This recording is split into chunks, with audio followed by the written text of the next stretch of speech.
కాసేపట్లో దేశ సర్వోన్నత న్యాయస్థానం 52వ ప్రధాన న్యాయమూర్తిగా జస్టిస్ భూషణ్ రామకృష్ణ గవాయ్ ప్రమాణ స్వీకారం చేయనున్నారు. 10 గంటలకు ఢిల్లీలో రాష్ట్రపతి భవన్లో ఉపరాష్ట్రపతి, ప్రధానమంత్రితో పాటు పలువురు కేంద్ర మంత్రులు, అతిరథ మహారథుల సమక్షంలో రాష్ట్రపతి ముర్ము జస్టిస్ బిఆర్ గవాయ్తో ప్రమాణ స్వీకారం చేయిస్తారు. జస్టిస్ కేజీ బాలకృష్ణన్ తర్వాత సిజేఐ పీఠాన్ని అధిష్ఠించబోతున్న రెండవ దళిత వ్యక్తిగా జస్టిస్ గవాయ్ చరిత్రకెక్కబోతున్నారు.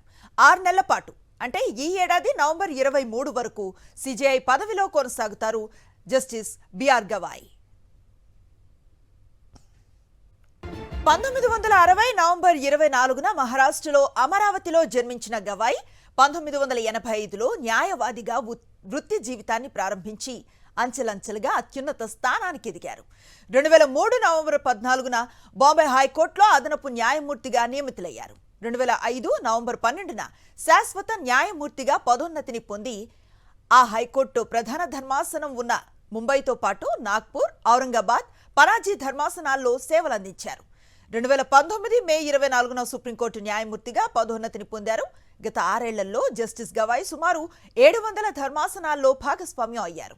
రాజ్యాంగ, పరిపాలన, సివిల్, క్రిమినల్ చట్టాలు, వాణిజ్య వివాదాలు, ఆర్బిట్రేషన్, విద్యుత్, విద్య, పర్యావరణానికి సంబంధించిన కేసులను విచారించారు.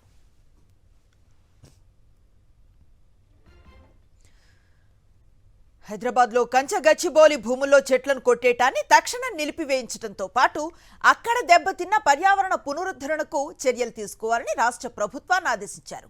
పర్యావరణ పరిరక్షణ కోసం తాను అవుట్ ఆఫ్ ది వే వెళతానని స్పష్టం చేశారు. తెలంగాణలో ఎమ్మెల్యేల ఫిరాయింపులపై దాఖలైన కేసులోనూ స్పీకర్ ఎన్ని రోజుల్లోపు ఫిరాయింపు ఫిర్యాదులపై చర్యలు తీసుకోవాలన్న అంశంపై విచారించి తీర్పును రిజర్వ్ చేశారు.